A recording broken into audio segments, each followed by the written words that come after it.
ವೀಕ್ಷಕರೆಲ್ಲರಿಗೂ ಸಹ ವಿಠಲ್ ಭಟ್ ಮಾಡುವಂತಹ ನಮಸ್ಕಾರ ಹಾಗೂ ಚಾನೆಲ್ಗೆ ಸ್ವಾಗತ. ಉತ್ತರ ಕನ್ನಡ ಜಿಲ್ಲೆಯ ಹೊನ್ನಾವರ ತಾಲೂಕಿನಲ್ಲಿ ಧರ್ಮಶಾಲೆ ಅನ್ನುವಂತಹ ಊರಿನಲ್ಲಿರ್ತಕ್ಕಂತಹ ಶ್ರೀ ಸುಬ್ರಹ್ಮಣ್ಯೇಶ್ವರನ ಸನ್ನಿಧಾನ, ಬಾಣಲಿಂಗ ಸ್ವರೂಪಿಯಾದಂತಹ ಸುಬ್ರಹ್ಮಣ್ಯೇಶ್ವರನ ಸನ್ನಿಧಾನದಲ್ಲಿ ನಾನಿದ್ದೇನೆ. ಈ ಒಂದು ಸನ್ನಿಧಾನದ ಬಗ್ಗೆ ವಿಶೇಷವಾದ ವಿಡಿಯೋವನ್ನು ಈ ವಿಡಿಯೋ ಎಂಡಲ್ಲಿ ಅಥವಾ ಸಪ್ರೇಟ್ ವಿಡಿಯೋ ಮಾಡಿ ಡಿಸ್ಕ್ರಿಪ್ಷನ್ ಹಾಕ್ತೇನೆ. ದಯವಿಟ್ಟು ನೀವೆಲ್ಲರೂ ಸಹ ನೋಡಿ, ನೀವೆಲ್ಲ ಬಂದು ದರ್ಶನ ಮಾಡ್ಕೊಳ್ಳಿ. ಬಹಳ ಐತಿಹ್ಯ, ಪುರಾಣ ಪ್ರಸಿದ್ಧವಾದ ವಿಶೇಷವಾದ ಶಕ್ತಿಯುತವಾದಂತಹ ಒಂದು ಸುಬ್ರಹ್ಮಣ್ಯನ ಸನ್ನಿಧಾನ. ಇಲ್ಲಿಯ ವಿಶೇಷ ಸಂಕಲ್ಪ ಪೂಜೆಗಳು ನಿಮಗೆಲ್ಲ ಮನೋರಥ ಕಾಮನೆಗಳನ್ನು ಪೂರೈಸ್ತದೆ. ತುಂಬ ಚೆನ್ನಾಗಿದೆ ದೇವಸ್ಥಾನ, ಒಮ್ಮೆ ಬರಬೇಕಾದಂಥದ್ದೇ. ಇಂತಹ ಒಂದು ಸನ್ನಿಧಾನದಲ್ಲಿ ನಾನು ಕನ್ಯಾ ರಾಶಿಯವರಿಗೋಸ್ಕರ ಜೂನ್ ತಿಂಗಳ ಮಾಸ ಭವಿಷ್ಯವನ್ನು ಮಾಡ್ತಾ ಇದ್ದೇನೆ. ಜೂನ್ ತಿಂಗಳ ವಿಶೇಷವಾದಂತಹ ಗ್ರಹ ಸ್ಥಿತಿಗಳು ಅಂತಂದರೆ ಪ್ರಧಾನವಾಗಿ 3 ಗ್ರಹಗಳ ಸಂಚಾರ. ಜೂನ್ 12ನೇ ತಾರೀಕು ವೃಷಭ ರಾಶಿಯಿಂದ ಮಿಥುನ ರಾಶಿಗೆ ಶುಕ್ರನ ಸಂಚಾರ. ಜೂನ್ 14ನೇ ತಾರೀಕು ವೃಷಭ ರಾಶಿಯಿಂದ ಮಿಥುನ ರಾಶಿಗೆ ರವಿ ಹಾಗೂ ಶುಕ್ರ ಗ್ರಹರ ಸಂಚಾರವಾಗಲಿದೆ. ಇದು ಪ್ರಧಾನವಾದಂತಹ ಗ್ರಹ ಸಂಚಾರ. 12ಕ್ಕೆ ಬುಧ ಹೋದರೆ 14ಕ್ಕೆ ರವಿ ಶುಕ್ರರು, 12ಕ್ಕೆ ಶುಕ್ರ, 12ನೇ ತಾರೀಕು ಶುಕ್ರ ಮಿಥುನಕ್ಕೆ ಹೋದರೆ 14ನೇ ತಾರೀಕು ಬುಧಗ್ರಹ ಹಾಗೂ ರವಿಗ್ರಹ ಮಿಥುನ ರಾಶಿಗೆ ಸಂಚಾರವಾಗಲಿದ್ದಾರೆ. ಸೊ ಇದು ನಿಮ್ಮ ರಾಶ್ಯಾಧಿಪತಿಯೇ ಕರ್ಮಸ್ಥಾನಕ್ಕೆ ಬರ್ತಾನೆ, ಕರ್ಮಾಧಿಪತಿಯೂ ಹೌದು. ಇದು ವಿಶೇಷವಾದಂತಹ ಗ್ರಹ ಸ್ಥಿತಿಗಳು. ಹೀಗಿರುವಾಗ ಯಾವ ರೀತಿಯಲ್ಲಿರಲಿದೆ ಮಾಸ ಭವಿಷ್ಯ ಅಂತ ನೋಡ್ಲಿಕ್ಕೆ ಹೋದಾಗ ಮೊದಲನೇದಾಗಿ ಆರೋಗ್ಯದ ವಿಚಾರವಾಗಿ ನೋಡ್ತಕ್ಕಂಥದ್ದು.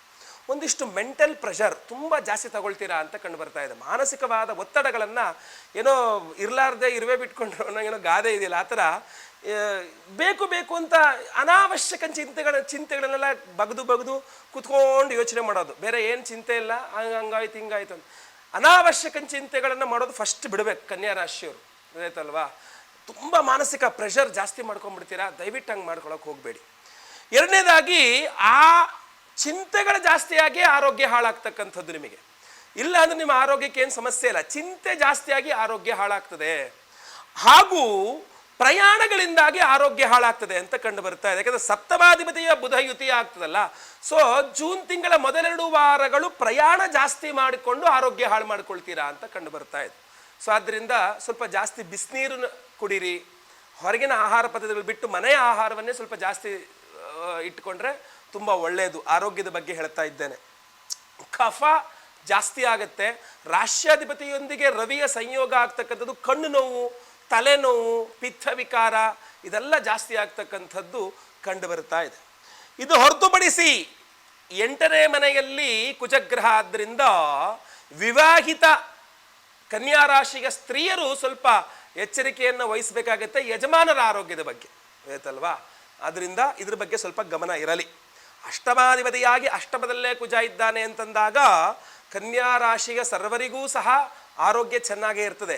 ಸ್ವಯಂಕೃತಾಪರಾಧಗಳು, ನೀವೇ ಬೇಕು ಅಂತ ಆರೋಗ್ಯ ಹಾಳು ಮಾಡ್ಕೊಳ್ತೀರಾ ಅಂತ ಕಂಡು ಬರ್ತಾ ಇದೆ. ನಿಮ್ಮ ಒಂದು ಜೀವನ ಶೈಲಿ ಕ್ರಮ ಚೆನ್ನಾಗಿಲ್ಲದ ಕಾರಣ ಅಂತ. ಇನ್ನು ವಿವಾಹದ ವಿಚಾರಗಳಿಗೆ ಬಂದರೆ ತುಂಬ ಅನುಕೂಲಕರವಾದ ವಾತಾವರಣಗಳೇ ಚೆನ್ನಾಗಿ ಕಂಡು ಬರ್ತಾ ಇದೆ.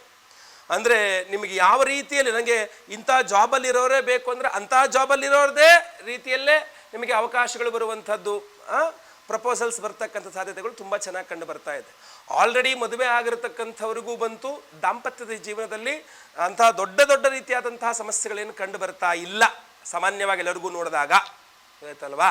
ಇನ್ನು ಉದ್ಯೋಗದ ವಿಚಾರಕ್ಕೆ ಬಂದರೆ 14ನೇ ತಾರೀಕಿನ ತನಕ ಸಮಾಧಾನವಾಗಿರಿ. 14ನೇ ತಾರೀಕಿನ ನಂತರ ನಿಮಗೆ ಉದ್ಯೋಗದ ಸಿಗ್ತಕ್ಕಂಥ ಯೋಗ ಫಲಗಳು ಚೆನ್ನಾಗಿದೆ. ಏನಾಗ್ಬಿಡುತ್ತೆ, ಆಲ್ರೆಡಿ ಉದ್ಯೋಗದಲ್ಲಿರ್ತಕ್ಕಂಥವ್ರಿಗೆ ಸಮಸ್ಯೆ ಜಾಸ್ತಿ. 14ನೇ ತಾರೀಕಿನ ನಂತರ ಜಾಬ್ ರಿಸೈನ್ ಮಾಡ್ಬಿಡ್ತೀನಿ ಅಂತ ಶುರು ಮಾಡಿಬಿಡ್ತೀರಾ. ಕಾರಕೋ ಭಾವನಾಶಾಯ, ಅದು ದೊಡ್ಡ ಸಮಸ್ಯೆ ಆಗಿರ್ತದೆ. ಸೊ 14ನೇ ತಾರೀಕಿನ ನಂತರ ನನ್ನ ಒಂದು ನಿಮಗೆ ಸೂಚನೆ ಏನಪ್ಪ ಅಂದರೆ, ಯಾಕಂದರೆ ಗುರುಬಲ ಬಂತು, ಇನ್ನೂ ಚೆನ್ನಾಗಿರೋ ಜಾಬ್ ಸಿಗುತ್ತೆ ಅಂತ ನೀವು ಈ ಜಾಬ್, ಇನ್ನೊಂದು ಕಡೆ ಜಾಬು ಗಟ್ಟಿಯಾದ ನಂತರ ನೀವು ಇಲ್ಲಿ ರಿಸೈನ್ ಮಾಡಬೇಕೇ ವಿನಃ ರಿಸೈನ್ ಮಾಡಿಬಿಟ್ಟು ಜಾಬ್ ಹುಡುಕುವಂಥದ್ದಲ್ಲ. ಇದ್ರ ಬಗ್ಗೆ ಚೆನ್ನಾಗಿ ನೆನಪಿಟ್ಕೊಳ್ಳಿ. ವಿದೇಶದಲ್ಲಿ ಜಾಬ್ಗೆ ಪ್ರಯತ್ನ ಮಾಡ್ತಕ್ಕಂಥವ್ರಿಗೆ ತುಂಬ ಚೆನ್ನಾಗಿ ಯೋಗ ಫಲ ಇದೆ, ಬೇಗ ಸಿಗುತ್ತೆ ವಿದೇಶದಲ್ಲಿ ಜಾಬ್ಗಳು, ತುಂಬ ದೂರ ಇದಕ್ಕೆ. ಅದೇ ರೀತಿಯಲ್ಲಿ ಜಾಬ್ನಲ್ಲಿ ಟ್ರಾನ್ಸ್ಫರ್ಗೆ ಬಯಸ್ತಾ ಇರ್ತಕ್ಕಂಥವ್ರಿಗೂ ಸಹ ತುಂಬ ಚೆನ್ನಾಗಿ ಟ್ರಾನ್ಸ್ಫರ್ ವಿಚಾರಗಳು ತುಂಬ ಚೆನ್ನಾಗಿದೆ. ಮೊದಲೆರಡು ವಾರಗಳು ವ್ಯಾಪಾರಿಗಳಿಗೆ ತುಂಬ ಚೆನ್ನಾಗಿದೆ. ನಂತರ ಸಾಲಗಳನ್ನು ಕೊಡಬೇಕಾದ ಅನಿವಾರ್ಯತೆ, ಅಂದ್ರೆ ನಿಂಗೆ ಬಿಸ್ನೆಸ್ ಬೇಕು ಅಂದ್ರೆ ನೀವು ಸಾಲ ಕೊಟ್ಟರೆ ಮಾತ್ರ ನಿಂಗೆ ಬಿಸ್ನೆಸ್, ಈಗ ಪೇಮೆಂಟ್ ಮಾಡೋಕ್ಕಾಗಲ್ಲ ಆಮೇಲೆ ಪೇಮೆಂಟ್ ಮಾಡ್ತೀವಿ ಅನ್ನೋ ರೀತಿಯಲ್ಲಿ ಸಾಲ ಕೊಟ್ಟು ವ್ಯವಹಾರ ಮಾಡ್ತಕ್ಕಂಥವ್ರಿಗೆ ಬಿಸ್ನೆಸ್ ಆಮೇಲೆ ಚೆನ್ನಾಗಿರುತ್ತೆ. ಆದರೆ ಮೊದಲೆರಡು ವಾರಗಳು ಸಾಲ ಕೊಡಿ ಬಿಡಿ ಏನೇ ಮಾಡಿ ನಿಮಗೆ ಮೊದಲೆರಡು ವಾರಗಳು ಮಾತ್ರ ತುಂಬ ಚೆನ್ನಾಗಿ ವ್ಯಾಪಾರ ಚೆನ್ನಾಗಿ ನಡೀತದೆ ಬಿಸ್ನೆಸ್ನವರಿಗೆ ಅಂತ ಕಂಡು ಬರ್ತಾ ಇದೆ. ಈ ಸಾಲ ವಿಚಾರ ಅಂತ ಬಂದ ತಕ್ಷಣ ಹೇಳ್ತೇನೆ ನಿಮಗೆ, ಈ ಜೂನ್ ತಿಂಗಳಲ್ಲಿ ಸಾಲಗಳು ಬೇಗ ಸ್ಯಾಂಕ್ಷನ್ ಆಗಿಬಿಡುತ್ತೆ. ಸೊ ಆದ್ರಿಂದಾಗಿ ಅನಾವಶ್ಯಕ ಸಾಲಗಳು ಮಾಡಕ್ಕೆ ಹೋಗಬೇಡಿ ದಯವಿಟ್ಟು, ಆಯ್ತಲ್ವಾ. ನಂದು ಸಿಬಲ್ ಚೆನ್ನಾಗಿದೆ, ನಂದು ಮತ್ತೊಂದು ಚೆನ್ನಾಗಿದೆ ಅಂತ ಹೇಳ್ಬಿಟ್ಟು ಈಸಿಯಾಗಿ ಸಿಗುತ್ತೆ. ಸುಮ್ಮನೆ ಒಂದೆರಡು ಹಿಂಗೆ ಒತ್ತುಬಿಟ್ರೆ ಸಾಕು, ಪ್ರೀ ಅಪ್ರೂವ್ಡ್ ಲೋನ್ಗಳು ಸಿಗುತ್ತೆ. ಬೇಜಾನ್ ಆ್ಯಪ್ಗಳಿದ್ದಾವೆ, ಸಿಗಾಕೊಂಡ್ಬಿಡ್ತೀರ. ಆಮೇಲೆ 18, 20, 25% ಬಡ್ಡಿಗಳು ಕಟ್ಕೊಂಡು ಯಾಕೆ ಸುಮ್ಮನೆ ಇಲ್ಲ. ನೀವೇನಾದ್ರು ಗೃಹ ನಿರ್ಮಾಣ ಮಾಡಬೇಕಾ, ಭೂಮಿ ಖರೀದಿ ಮಾಡಬೇಕಾ, ಸಾಲ ಮಾಡಿಕೊಂಡು ಒಂದು ಸರಿಯಾದ ಗೌರ್ಮೆಂಟ್ ಬ್ಯಾಂಕ್ ಇರುತ್ತಲ್ಲ ಆ ಥರ ಬ್ಯಾಂಕ್ಗಳಲ್ಲಿ ನೀವು ಮಾಡಿ. ಅದು ಬಿಟ್ಟು ಫಿನಾನ್ಸ್ಗಳ ಹತ್ರ ಹೋಗ್ಬಿಟ್ಟು ನೀವು ಸಾಲಗಳು ಮಾಡಿಕೊಂಡು ಜಾಸ್ತಿ ಪರ್ಸೆಂಟ್ ಬಡ್ಡಿಗಳಲ್ಲಿ ದಯವಿಟ್ಟು ಆ ಥರ ಮಾಡಬೇಡಿ, ಆಯ್ತಲ್ವಾ. ನೆನ್ಪಿಟ್ಕೊಳ್ಳಿ, ಭೂಮಿ ವ್ಯವಹಾರಗಳೆಲ್ಲ ತುಂಬ ಚೆನ್ನಾಗಿ ಆಗ್ಬರುತ್ತೆ. ಆದರೆ ಅಂದರೆ ಸ್ವಲ್ಪ ಹಿಡಿದು ಬಿಟ್ಟಂಗೆ ಸ್ವಲ್ಪ ಲೇಟ್ ಆಗ್ತಾ ಇದೆ, ಅನ್ಕಂಡ ಟೈಮಿಗೆ ಆಗ್ತಾ ಇಲ್ಲ ಅಂತ ಅನಿಸ್ಬಹುದು. ಆದರೆ ಭೂಮಿ ವ್ಯವಹಾರಗಳು ಚೆನ್ನಾಗಾಗತ್ತೆ. ಈ ಮಧ್ಯದ ಸಮಸ್ಯೆ ಪರಿಹಾರ ಮಾಡೋಕ್ಕೋಸ್ಕರ ನಾವು ಮೇ 23ನೇ ತಾರೀಕು ಭೂವರಾಹಸ್ವಾಮಿ ಹೋಮವನ್ನು ಮಾಡಿ ನಿಮಗೊಂದು ಕಂಕಣ ದಾರವನ್ನು ಕೊಡ್ತೇವೆ. ಅದನ್ನು ಕೈಯಲ್ಲಿ ಕಟ್ಕೊಳ್ಳಿ, ಅದನ್ನು ತುಂಬ ಅನುಕೂಲ ಅದು, ಆಯ್ತಾ. ನೆಕ್ಸ್ಟು ಈ ರೈತರಿಗೆ ಚೆನ್ನಾಗಿದೆ, ಆದರೆ ಆರೋಗ್ಯ ಅಂದರೆ ಅಲ್ಲಿಗೆ ಹೋಗಿ ಮಾಡಲಿಕ್ಕೆ ಸ್ವಲ್ಪ ಕಷ್ಟ ಆಗ್ಬೋದು. ಬಟ್ ರೈತರಿಗೆ ಆ್ಯಕ್ಚುಲಿ ತುಂಬ ಚೆನ್ನಾಗಿದೆ. ಅಯ್ಯೋ ಈ ಟೈಮಲ್ಲಿ ನಾನು ಅಲ್ಲಿ ಇದ್ದಿದ್ರೆ ಇನ್ನೂ ಚೆನ್ನಾಗಿ ಮಾಡ್ಬೋದಾಗಿತ್ತು ಅಂತ ಅಂತೀರ. ರೈತ ಅಂದರೆ ಎಲ್ಲಿರಬೇಕೋ ಆ ಸಮಯಕ್ಕೆ ಸರಿಯಾಗಿ ನೀವು ಅಲ್ಲಿ ಇರಲ್ಲ ಅನ್ನುವಂಥದ್ದು ಕಂಡು ಬರ್ತಾ ಇದೆ.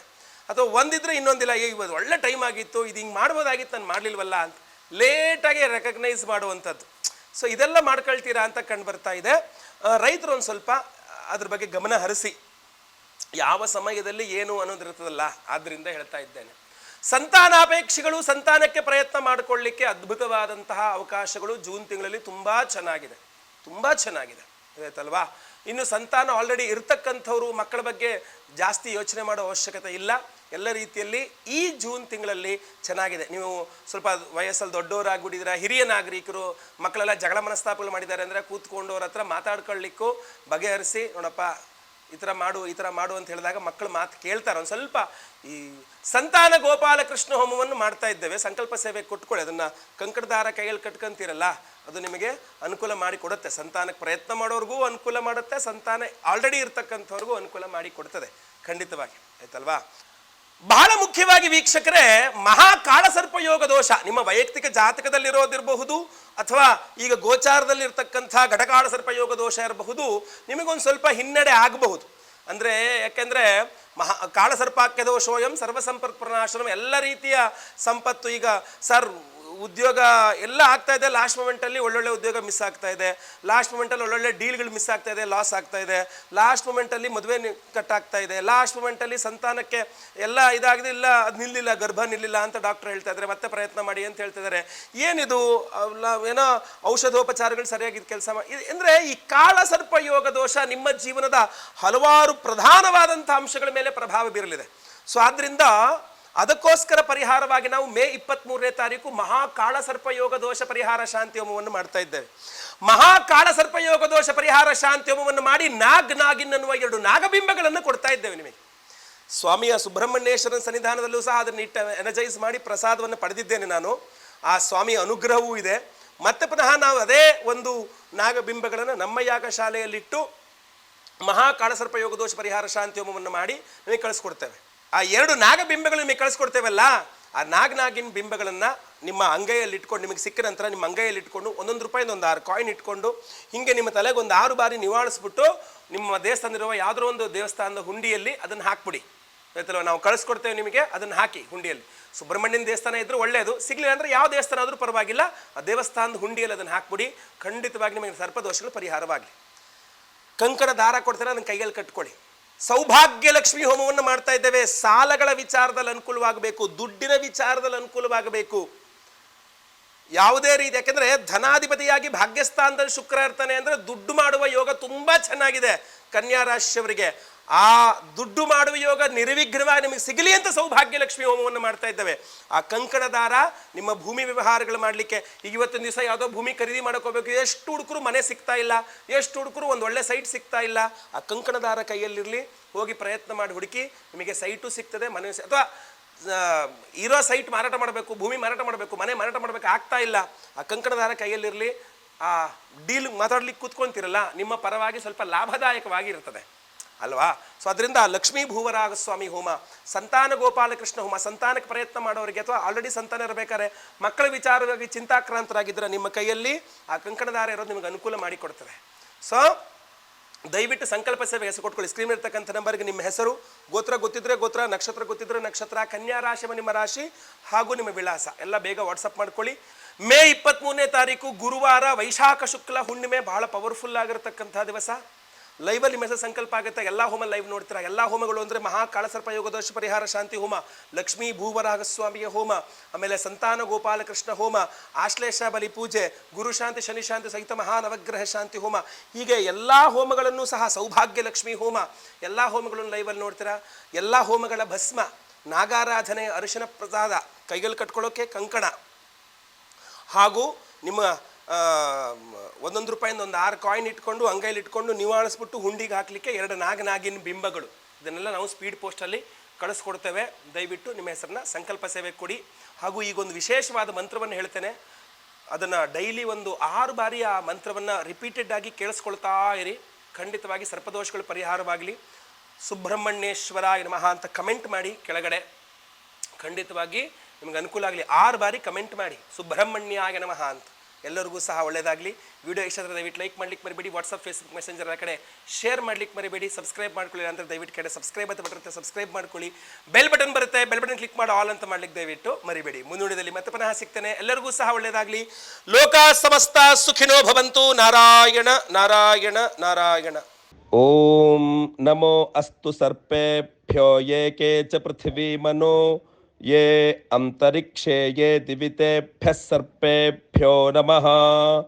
ओम ये दोरोचने दिवो ये वा सूर्यस्य रश्मिषु येषाम् अप्सु सदः कृतं तेभ्यः सर्पेभ्यो नमः.